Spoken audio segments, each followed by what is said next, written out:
ये operation lotus पास हुआ, fail हुआ, उम्मीदवार लोक राज्यसभा के तो जितवा लिया, लेकिन वो सरकार गिराने वाला काम जो था, ये जैसे झारखंड में भी ऑपरेशन लोटस फेल हुआ, हिमाचल में भी फेल हो गया क्या, या अभी हमें 2-3 दिन 4 दिन इंतजार करना चाहिए? अभी जो स्थिति है, बीजेपी के पास जितने कांग्रेस के बागी विधायक हैं, उनका समर्थन है, उससे वो सरकार गिरा सकती है। सरकार बनाने की स्थिति में नहीं है, क्योंकि यहाँ सरकार ऑपरेशन लोटस तभी सफल होगा जब वहां से विधायक इस्तीफा दे विधानसभा से, फिर से बाई इलेक्शन हो, जीत कर आए, या इतने विधायक इस्तीफा दे कि वो नंबर घटकर इतना आ जाए कि 28 विधायकों के समर्थन से बीजेपी सरकार बना ले। बड़ा संदेश तो अभी प्रदीप जी क्या जा रहा है आम जनता के लिए कि कांग्रेस से अपना घर नहीं संभलता, देश का संभालेगी, या बीजेपी अपनी ताकत का बेजाय इस्तेमाल कर रही है, साम दाम दंड भेद इस्तेमाल हो रहा है, छोटे से छोटे चुनाव से लेकर बड़े से बड़े चुनाव तक? बीजेपी अपनी ताकत का जायज और नाजायज दोनों तरह से इस्तेमाल कर, कांग्रेस पार्टी अपनी ताकत का जायज इस्तेमाल भी नहीं कर पा रही। ये है संदेश। वरना ज्योतिरादित्य सिंधिया के साथ जो लोग आए, उनमें से ज्यादातर क्यों चुनाव जीत गए? अगर उन्होंने धोखा दिया था, उन्होंने दगाबाजी की थी, तो जनता को चाहिए था कि उन सबको हरा देते, लेकिन ऐसा तो हुआ नहीं। तो अल्टीमेटली फैसला जो जनता का आएगा, जो मतदाताओं का आएगा, जनादेश जो आएगा, उसी को मानना पड़ेगा। हम कह सकते हैं नैतिक रूप से वो गलत था, हम कह सकते हैं बीजेपी ने वो गलत काम किया, नहीं तोड़ना चाहिए था, लेकिन बीजेपी के उस फैसले को जनता ने सही ठहराया। जब ज्योतिरादित्य सिंधिया के साथ आए, ज्यादातर विधायक जीत गए। तो ये अल्टीमेटली जो फैसला है, वो तो जनादेश के नहीं, आधार आपने पर बहुत ही। बहुत अच्छा शब्दों का इस्तेमाल किया विनोद शर्मा। बीजेपी अपनी ताकत का जायज और नाजायज दोनों इस्तेमाल कर रही है, प्रदीप सिंह कह रहे हैं। कांग्रेस अपनी जायज ताकत भी इस्तेमाल नहीं कर रही। अभी तक हमने बहुत बार चर्चा की, ऑपरेशन लोटस की, तोड़ फोड़ की, सेंधमारी की, कि भाई बीजेपी पावर में है, सत्ता में है, वो आपको प्रलोभन भी दे सकती है, पद दे सकती है, रुतबा दे सकती है, ओहदा दे सकती है, वगैरह वगैरह वगैरह। हिमाचल में तो कांग्रेस की ही सरकार थी, आप अपने विधायकों की नाराजगी दूर नहीं कर पाए, तो सत्ता का जायज इस्तेमाल भी नहीं कर पा रही क्या कांग्रेस? देखिए, ऐसा है कि अभी शायद किसी ने कंपैरिजन किया कि कांग्रेस में पुराने जमाने में भी गुट हुआ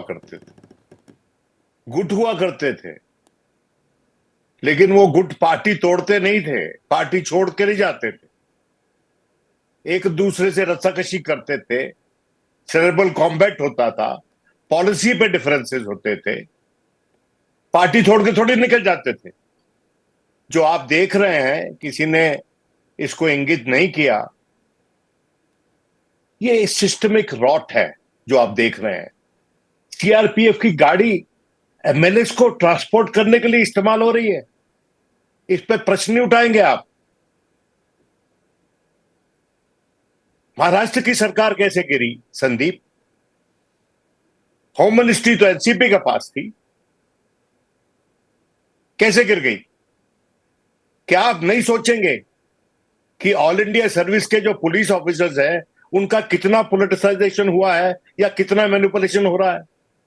तो डीजीपी because, को पद पर बरकरार रखा सुक्खू ने। सुक्खू मुख्यमंत्री हैं, उनको ये जानकारी नहीं सीआरपीएफ के घेरे में बस में मेरे विधायक ले जाए जा रहे हैं। सच है, सच है। इसका जवाब क्या है? मैं दे रहा हूं ना आपको जवाब इसका। ऑल इंडिया सर्विस के जो ऑफिसर होते हैं, उनकी कार्डर मैनेजमेंट कहां से होती है? कौन करता है उनकी कार्डर मैनेजमेंट?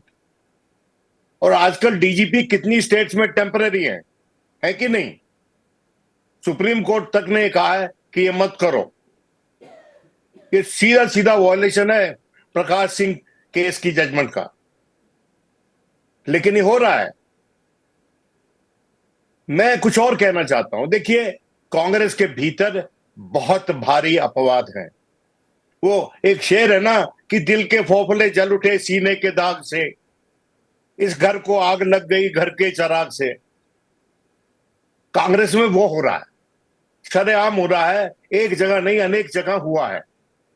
सच है कांग्रेस की पॉलिटिकल मैनेजमेंट शून्य हो गई, नगण्य हो गई है। सच है कि कांग्रेस को आज के दिन देने के लिए कुछ नहीं है। हमारा पॉलिटिक्स ऑफ पेट्रनेज है ना आजकल, कि कौन पार्टी कितना दे पाती है, कौन पार्टी कितना लुभा पाती है और कौन पार्टी कितना डरा पाती है। इसके अनुपात में राजनीति चल रही है और इस प्रकरण के चलते, स्टैंड के चलते आपका मल्टी पार्टी सिस्टम जो है वो डिस्ट्रॉय हो रहा है, अंडरमाइन हो रहा है। आपकी मल्टी पार्टी डेमोक्रेसी जो है वो अंडरमाइन हो रही है।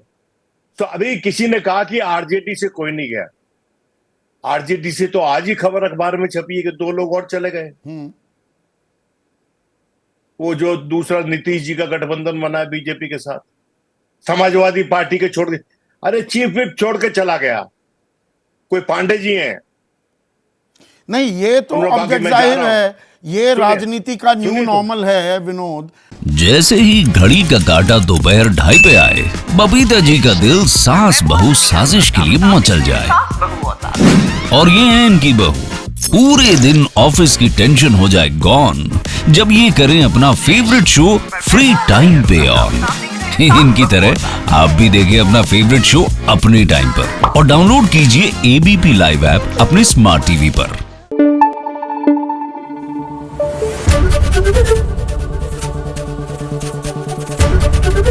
एबीपी न्यूज आपको रखे आगे।